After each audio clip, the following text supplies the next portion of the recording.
Terima kasih teman-teman, sore ini kita kumpul silaturahmi. Adapun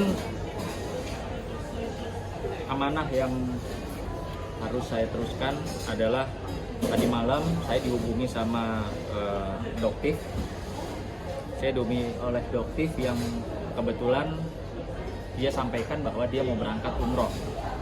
Ya, Doktif mau berangkat umroh, namun demikian dia minta tolong kepada saya untuk membantu memonitoring kasus laporan dugaan persekusi yang dilakukan oleh orang-orang atau rombongan yang sudah dilaporkan di Direktorat Kriminal Umum Polda Metro Jaya. Doktif tadi malam juga sekitar jam 11 malam menghubungi saya, berkomunikasi dengan saya. Dia izin pamit mau pergi umroh dulu, namun demikian infonya tanggal 10 besok, 10 April 2025 ada sidangnya Iza Zega ya. Nah, dia nanti akan mengikuti sidang tersebut secara Zoom mungkin di kota Madinah atau di Mekah, dia sampaikan. Nah, di sana dia akan buka semua terkait dengan persoalan Iza Zega yang diduga pergi umroh, namun demikian masuk ke istilahnya tuh ke tempatnya wanita. Kemarin disampaikan itu. Dan untuk terkait dengan perkaranya Doktif yang sudah dilaporkan di Polda Metro Jaya, khususnya kemarin saya juga sudah berkomunikasi dengan pihak Direktorat Kriminal Umum, yaitu di Keamanan Negara. Pihak penyidik menyampaikan bahwa kasusnya tetap berjalan.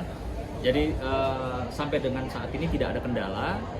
Kan soalnya banyak pertanyaan ya dari masyarakat, netizen khususnya banyak pertanyaan, ini laporannya kok sudah jalan berapa bulan tapi SS dan rombongan kok belum ditahan, belum ditangkap. Nah, ini harus disampaikan bahwa terkait dengan satu kasus yang dilaporkan tentunya ada proses dan tahapan-tahapan penyidikan. Ya, lama atau tidak lamanya tentunya itu kewenangan atau dari proses penyidikan itu sendiri. Nah, sejauh ini saya berkomunikasi dengan pimpinan, tidak ada masalah dan ini semua berjalan. Cuma memang kemarin infonya ada yang minta untuk ditunda pemeriksaannya karena mau persiapan Lebaran kemarin. Berarti posisi abang saya sudah sampaikan dari awal ya, bahwa saya pertama kali melihat adanya peristiwa yang dialami oleh Doktif pada malam hari itu di satu restoran, didatangi oleh rame-rame banyak orang ya.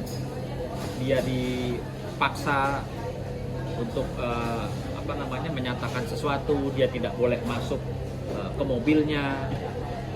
Seperti yang disampaikan juga tadi malam Doktif kepada saya bahwa bang, memang saya ditahan bang supaya tidak boleh masuk ke mobil apa segala, terus lalu diolok-olok secara live bersamaan rame-rame itu.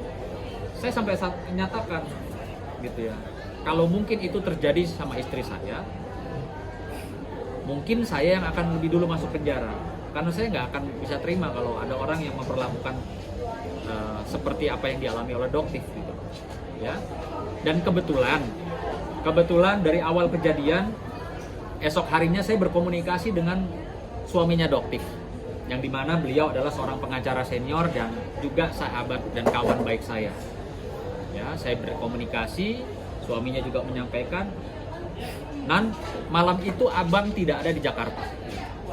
Kalau abang ada di Jakarta, pasti abang juga marah lah. Lihat, siapa yang tidak marah melihat istrinya dipersekusi seperti itu? Rame-rame didatangi, dipermalukan, ditahan. Jadi memang dari awal saya sudah awal malamnya kejadian, besok harinya saya sudah berkomunikasi dengan suaminya Doktif. Yang kebetulan Bang Nasrullah itu, Teguh Nasrullah adalah kawan saya, sahabat saya. Nah, dari situ saya mengikuti monitor, saya bilang ini nggak boleh seperti ini ya.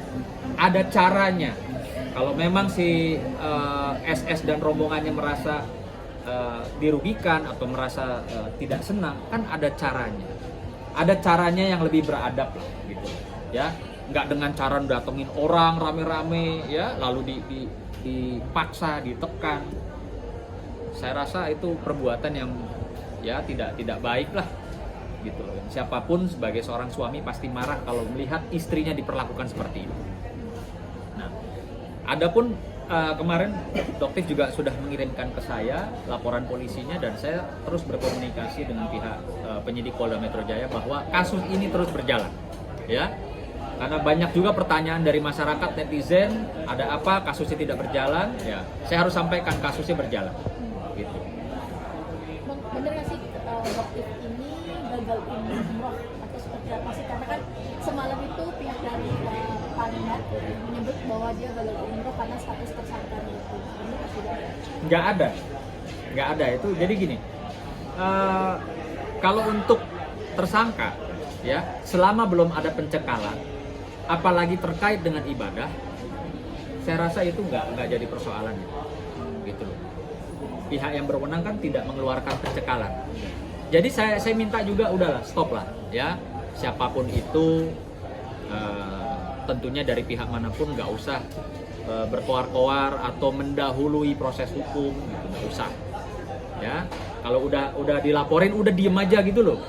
Kalau dilaporin masih koar-koar ya nanti akhirnya ujung-ujungnya bisa banyak laporan polisi gitu.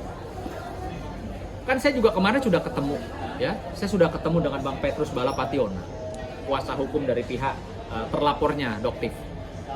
Saya juga sudah bicara kok, ya, Abang, kita profesional, ya, artinya Abang sebagai penasihat hukum juga bisa menyampaikan bahwa orang-orang yang terkait, apalagi yang sudah dilaporkan oleh Doktif, itu sebaiknya nggak usah berkoar-koar, komentar, nyerang orang, apalagi mempermalukan orang gitu loh.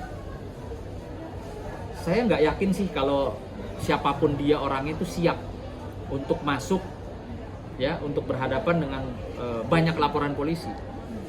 Jangan merasa karena banyak duit mungkin, ya, terus jadi merasa kebal hukum, bisa berbuat seenaknya. Hati-hati. Di dunia tuh ada dua, ya, ada hukum yang diatur oleh undang-undang, dan juga ada hukum yang lainnya tentunya. Jadi jangan seenaknya lah.